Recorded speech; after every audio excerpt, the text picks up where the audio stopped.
మీరు ఆ రోజు స్టేజ్ మీద కనబడకపోవటం వల్ల, ఎస్. ఆ ఈవెంట్ అయిన తర్వాత కూడా మేము చేసాము, మేము ఇందుకు చేయాల్సొచ్చింది అని చెప్పుకోకపోవడం వల్ల ఇలా సక్సెస్ హ్యావ్ మెనీ ఫాదర్స్ అన్నట్టు అందరూ ఎగబడుతున్నారేమో నేను కదా! ముందే ఆ విషయంలో చెప్పానండి. మీరు ఫెయిల్యూర్ ఏమో కదా! నేను ముందే చెప్పేసానండి. ఏదన్నా ప్రతిఫలం ఆశించి గాని, ఆబ్జెక్ట్ ఆశించి గాని, ఏదన్నా మాకు మనసులో ఉంటే డెఫినిట్‌గా క్లెయిమ్ చేసుకుంటారు. హ్మ్. మాకు అలాంటిది ఏమీ లేదు. హ్మ్. ఇప్పటికీ కూడా మేము ఏమి ఎక్స్‌పెక్ట్ చేయట్లేదు. సో, మీ పదవులకు ఆశించో, లేకపోతే ఇంకొక ప్రతిఫలం ఆశించో లేదు.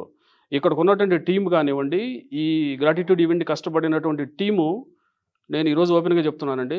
ఏ రాజకీయ పార్టీకి కూడా లేదు. అసలు దాన్ని బిల్డ్ చేయడం చాలా ఇంపాసిబుల్. ప్రతి ఒక్కళ్ళు స్వచ్ఛందంగా వచ్చారు. వాళ్ళ జీతాలు వదిలేసుకున్నారు, జీవితాలు వదిలేసుకున్నారు. ఈరోజు చాలామంది ఇబ్బంది పడుతున్నారు. చాలామంది ఇబ్బంది పడుతున్నారు. దాంట్లో స్వచ్ఛందంగా ముందుకొచ్చి కాంట్రిబ్యూట్ చేసినోళ్ళు. హ్మ్. వాళ్ళని ఆదరించేవాళ్ళు లేరు ఈరోజు. ప్రతి ఒక్కళ్ళు ఇబ్బంది పడుతున్నారు ఈరోజు. బట్ అది కాకుండా క్లెయిమ్ చేసుకున్నోళ్ళు, రాంగ్ క్లెయిమ్ చేసుకున్నోళ్ళు ఈరోజు they are enjoying a lot.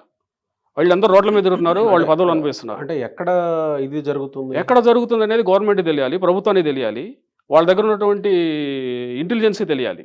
ఈ పీపుల్ ఎవరు? నిజమైన పర్సన్స్ ఎవరు? ఎవరు కష్టపడ్డారనేది. ఎవరికో పదవులు ఇచ్చారనో, లేకపోతే వీళ్ళకి ఇవ్వలేదనో మా ఆబ్జెక్ట్ కాదండి. హ్మ్. సో, నిజంగా కష్టపడోళ్ళని పిలిచి గుర్తించండి. ఎవరు సపోర్ట్ చేశారో వాళ్ళకి? ఎవరున్నారు? ఎవరెవరు ఇన్వాల్వ్ అయ్యున్నారు దీంట్లో? ఎందుకు ఇబ్బంది పడుతున్నారు వాళ్ళు? వాళ్ళకున్నటువంటి ఇబ్బందులేంటి? అలాంటిది మీరు రికగ్నైజ్ చేయనప్పుడు రేపొద్దున ఎవరు ముందుకొస్తారండి మీకోసం? కరెక్టే. స్వచ్ఛందంగా డబ్బులు తీసుకొని వచ్చారు వీళ్ళంతా. రాత్రింబవళ్ళు దానికోసం కష్టపడ్డారా? పార్కింగ్ దగ్గర గానివ్వండి, చెట్లు పీకేయటానికి గానివ్వండి, లేకపోతే ఇంకొక అంశానికి గానివ్వండి, పోస్టర్లు అంటించడానికి గానివ్వండి, వీళ్ళందరూ స్వచ్ఛందంగా ఎవరు పిలిస్తే వస్తారండి? రాజకీయ పార్టీలు ఈరోజు ఒక ర్యాలీ చేయాలంటే 200కి ఒక్కొక్కటికి ₹500 బిర్యానీ మందిచ్చి పంపించి తీసుకొస్తున్నారు. లక్షల శాలరీలు వచ్చే పీపుల్ ఉన్నారు, ఎంప్లాయీస్ ఉన్నారు. స్వచ్ఛందంగా వాళ్ళ తెలివితేటలు మొత్తం దాంట్లో పెట్టారు. వాళ్ళందరినీ ఈరోజు అవమానించినట్టు కాదా? వాళ్ళని కనీసం పిలిచి పేరున్నా తెలుసా? కనీసం మా పేర్లు కూడా తెలియవు లీడర్స్‌కి. టాపు క్యాడర్‌లో ఉన్న వాళ్ళకి మా పేర్లు తెలియవు. మేమేం చేసామో తెలీదు. ఆ విధంగా రాజకీయాలు జరిగాయి. మేము ఈరోజు అంటలేదు. మాకేం పదవులు కావాలి, ఇంకోటేమైనా కావాలని. పిలవండి వాళ్ళని. పిలిచి కనీసం పేరు సత్కరించి శభాష్ బాగా చేశారని చెప్పండి. సమర్థించండి. వాళ్ళు ఇంకొక ఉత్సాహంతో నెక్స్ట్ ప్రోగ్రామ్ చేయగలుగుతారు.